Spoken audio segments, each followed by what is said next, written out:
युवा महिला कलेक्टर ने युवा भिखारी के पैर छुए और देखती रह गई पब्लिक। ये कहानी एक ऐसी महिला कलेक्टर की है जो अपने ऑफिस से बाहर आकर पब्लिक के सामने एक भिखारी के कदमों में गिर पड़ती है। फिर आगे क्या होता है, जानने के लिए बने रहे हमारे साथ आखिर तक। कलेक्टर सोनिया जैसे ही अपने ऑफिस से बाहर निकलती है, उसकी नज़रें सड़क किनारे बैठे एक भिखारी पर पड़ती हैं और भिखारी उसे देखकर मुंह छिपाने लगता है और वहां से भागने की कोशिश करता है। कलेक्टर सोनिया उस भिखारी को पहचान लेती है और अपने बॉडीगार्ड से कहती है, उसे पकड़कर यहाँ ले आओ। सिपाही दौड़ते जाते हैं और उस भिखारी को पकड़कर कलेक्टर सोनिया के सामने ऐसे पेश करते हैं जैसे बहुत बड़ा तीर मार लिया है। कुछ पल भिखारी और कलेक्टर सोनिया एक दूसरे को निहारते हैं। फिर कलेक्टर सोनिया एक के बाद एक सवालों के तीर चलाने लगती है। सोहन, तुम मुझे देखकर दूर क्यों भागने लगे थे? तुम मुझे देखकर चेहरा क्यों छिपा रहे थे? तुम मुझे अनजानों की तरह क्यों देख रहे थे? सोहन, बताओ, मुझसे कोई गलती हुई है क्या? सवाल करते हुए कलेक्टर सोनिया उस भिखारी के पैरों में पड़ जाती है और बॉडीगार्ड समेत देखने वाले लोग, सड़कों से गुजरने वाले लोग हैरत भरी नज़र से कलेक्टर सोनिया की तरफ देखते हैं।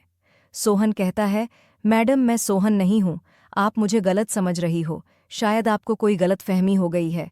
सोहन की बात सुनकर बॉडीगार्ड और आसपास के लोग और भी ज्यादा हैरत में पड़ जाते हैं। सोचते हैं, हो क्या रहा है? क्या आप जानना चाहते ही कि माजरा क्या है?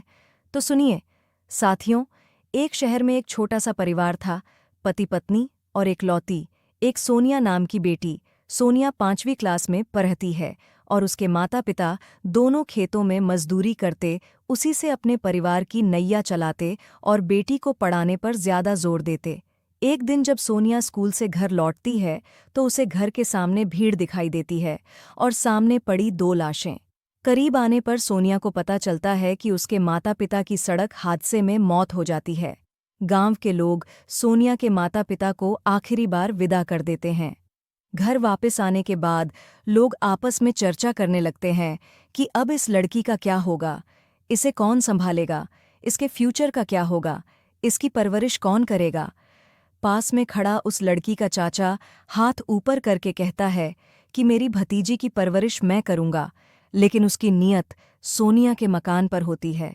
अब चाचा ने हाँ कर दी, सारी समस्या हल हो गई, यह सोचकर सारे लोग वहां से चले जाते हैं। सोनिया चाचा चाची के साथ रहने लगती है, लेकिन मामला कुछ और ही निकलता है। आखिर माँ बाप की बात ही कुछ और होती है। चाचा चाची सिनिया का ख्याल नहीं रखते।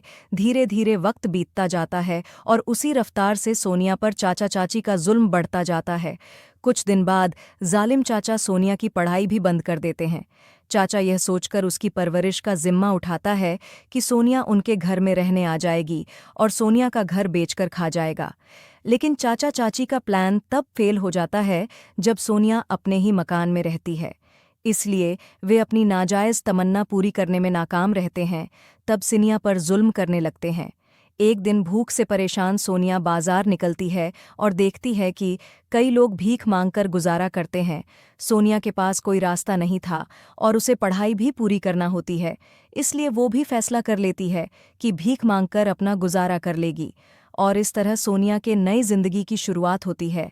और यह बात उसके चाचा को भी पता चलती है, लेकिन उन्हें कोई फर्क नहीं पड़ता। वे सोनिया को देखकर उसे इग्नोर कर देते हैं। ऐसे ही कुछ महीने गुजर जाते हैं। एक दिन सोनिया की मुलाकात एक सोहन नाम के लड़के से होती है। सोहन भी अनाथ होता है, उसके भी माँ बाप नहीं होते और वो भी सोनिया की तरह ही मजलूम जिंदगी को जीता। फिर दोनों में गहरी दोस्ती हो जाती है और दोनों कुछ दिन साथ में भीख मांगते और अपनी जिंदगी बसर करते। एक दिन सोहन सोनिया को एक किताब पढ़ते हुए देखता है, क्योंकि सोहन अनपढ़ होने की वजह से समझ नहीं पाता कि किताब कैसी है, किस विषय पर आधारित है, कहानियों की है या कविताओं की। एक दिन सोहन पूछता है कि यह किताब कैसी है और हमेशा तुम इसे अपने पास क्यों रखती हो? सोनिया अपनी बीती सारी दास्तां उसे सुनाते हुए कहती है कि मेरी पढ़ाई करने की ख्वाहिश थी, लेकिन मेरी किस्मत मेरे साथ धोखा कर गई और आज मैं पढ़ने की हैसियत नहीं रखती। भीख मांगने में दिन गुजर जाता है, तब जाकर कहीं रात के खाने का इंतजाम होता है। सोनिया की सारी बातें सुनने के बाद सोहन कहता है, अगर तुम्हारी पढ़ने की ख्वाहिश है तो ये तमन्ना मैं पूरी किए देता हूँ। लेकिन सोनिया पहली बार तो हंस देती है, क्योंकि दोनों हम उम्र होते हैं। सोहन संजीदा लहजे में कहता है, चाहे जी हो जाए, मैं तुम्हें पढ़ूंगा और काबिल बनाऊंगा। फिर सोहन सिनिया को एक दीदी के पास ले जाता है, जो सोशल वर्कर होती है। प्रियंका नाम की सोशल वर्कर सोहन की बात मान लेती है और सोनिया की पढ़ाई आगे शुरू करती है, और उसी दिन उसका एडमिशन एक सरकारी स्कूल में करा देती है। जब किस्मत साथ देना छोड़ देती है तो सब मजाक उड़ाने लगते हैं। ऐसे ही सोनिया के साथ भी होता है। स्कूल में दूसरे लड़के लड़कियां सोनिया का मजाक उड़ाते, क्योंकि पूरे स्कूल में एक दूसरे के जरिए पता चल जाता है कि सोनिया भीख मांगकर खाती है। लेकिन सोनिया की जिद और जुनून उसे किसी भी मामूली परेशानियों से लड़ना और मुकाबला करना सिखा देते हैं। वो सारी चुनौतियों से मुकाबले करते हुए आगे ही बढ़ती चली जाती है। जब एग्ज़ाम के रिजल्ट आते हैं तो भिखारी कहकर चिढ़ाने वालों के मुंह पर जूते पड़ने लगते हैं, क्योंकि सोनिया सिर्फ स्कूल में ही नहीं बल्कि पूरे ज़िले में पहले नंबर पर एग्ज़ाम पास करती है। सोहन दिन भर भीख मांगता और रात में दोनों मिलकर खाना खाते। कभी कभी खुद भूखा रह जाता, लेकिन सोनिया को पेट भर खिलता। यह सिलसिला सोनिया के 12वीं में एडमिशन तक चलता रहा। 12वीं पास होने के बाद सोशल वर्कर सोनिया का सरकारी स्कूल में एडमिशन करा देती है। चूंकि सोनिया भी जवान हो चुकी और सोहन भी जवान हो चुका है, सोहन भीख मांगना छोड़कर मेहनत मजदूरी करने लग जाता है और सोनिया की हर ज़रूरत पूरी करता है।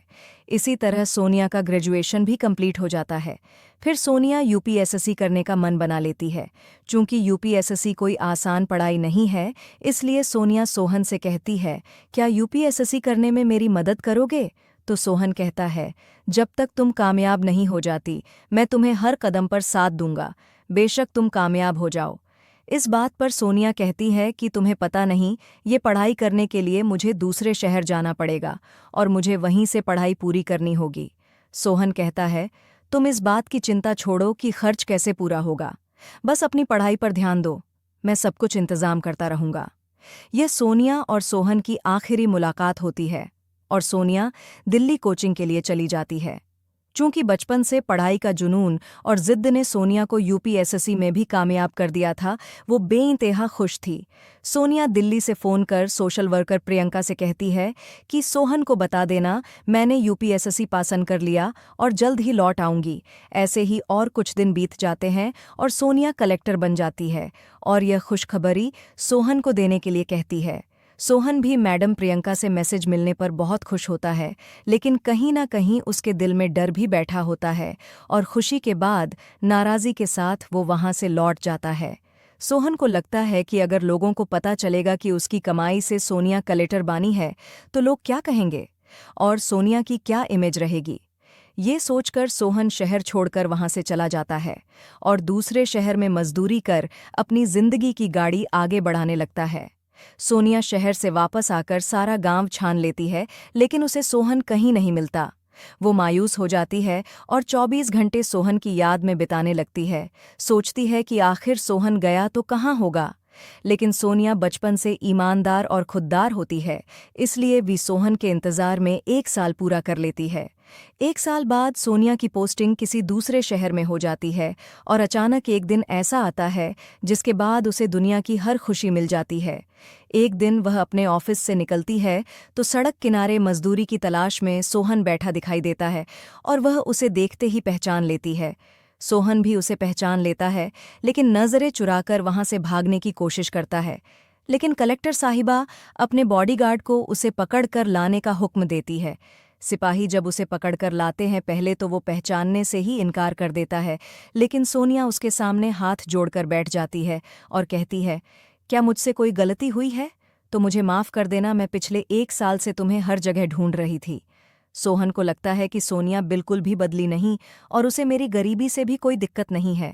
उसके बाद कलेक्टर सोनिया सोहन को अपने घर ले जाती है और सोहन के सामने शादी का प्रस्ताव रखती है। सोहन कहता है, मैं एक अनपढ़ हूँ, मेरे पास कोई हुनर नहीं है।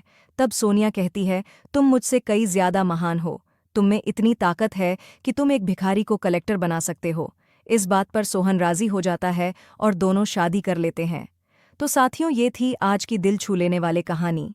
मिलते हैं अगले वीडियो में ऐसे ही हकीकतों पर आधारित कहानी के साथ। तब तक के लिए फ़ी अमानिल्लाह। आप देख रहे हैं सोशल डायरी रेडियो SD24।